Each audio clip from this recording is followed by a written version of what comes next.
अस्सलाम वालेकुम लाला कुछ हो क्या हाल है।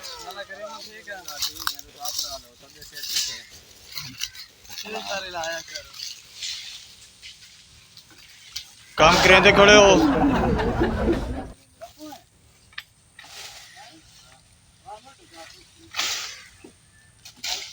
चाचा मोहम्मद बाश की थे।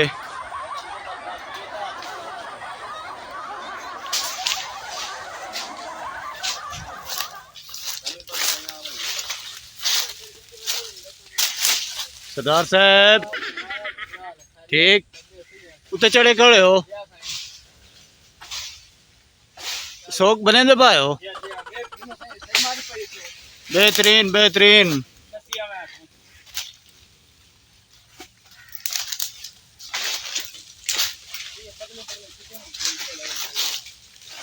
और सुनाओ भाई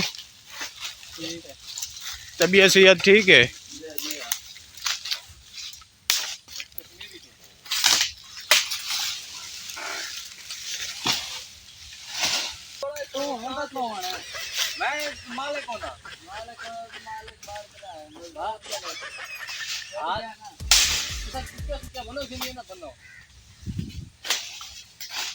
मालिक को खर्चा लो यार जुमरात में तो कुड़े नहीं है लड़ा करने जमाने को ना ना जुमरात में तो कुछ काम कुड़े नहीं।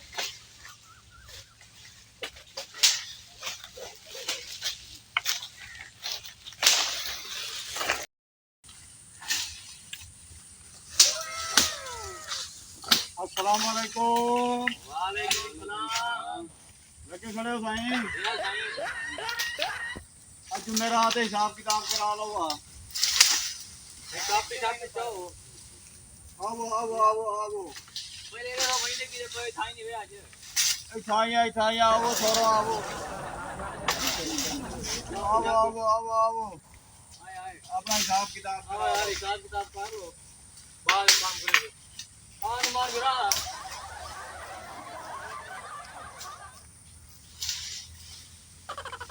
हाँ भाई तेरी कितनी दिहाड़ी है। साईं मेरी 7 दिहाड़ी है। तेरी कितनी है। 8 तेरी कितनी है।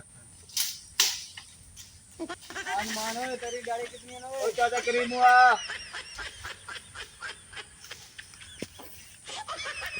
तेरा 3500 बन गया। तेरा 4000 बन गया। तेरा 3950 रुपये बन गया। जी हां तेरा कितना बन गया। मेरी 9 दिहाड़ी तेरा बन गया 5100 रुपया 2 रुपया घट। सही 7.5 दिहाड़ी चौके बने हैं 3500 रुपया। सही केड़ी ज्यादा 3500 3500 रुपया जुमेरात ही बनता भी है। सही हिसाब लाओ ज्यादा दिहाड़ी है ना भूल दे पायो ओ 7 दिहाड़ी 3500 रुपया बनता भी है। भूल दे पायो 7-8-56 तेरे 3950 रुपये बने। नहीं चलो तेरा ठीक है साहब। तेरा कितना भैया। मेरा 45 है 4-5 तेरा ओ साईं मेरा रोला बेच पाउंदा पे मेरा रोला मुकाओ पहले एक मिनट तो का फर्क आना पिया। भाई 1000 का तो फर्क आना पे बेच यार मैं तो डांगा चलाई 27 से मिले था। सही हो थी हां हां सही और हिसाब वाला सही हो।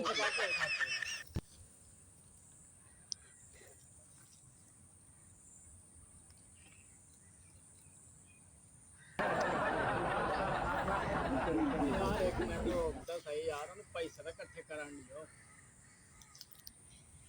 ठीक है तेरा हिसाब ठीक है। टोटल पैसे रास कितने बन देता वाने मदान की किस्त कर जावा हिसाब कर। ओ सारा एक मिनट सबर तो करो।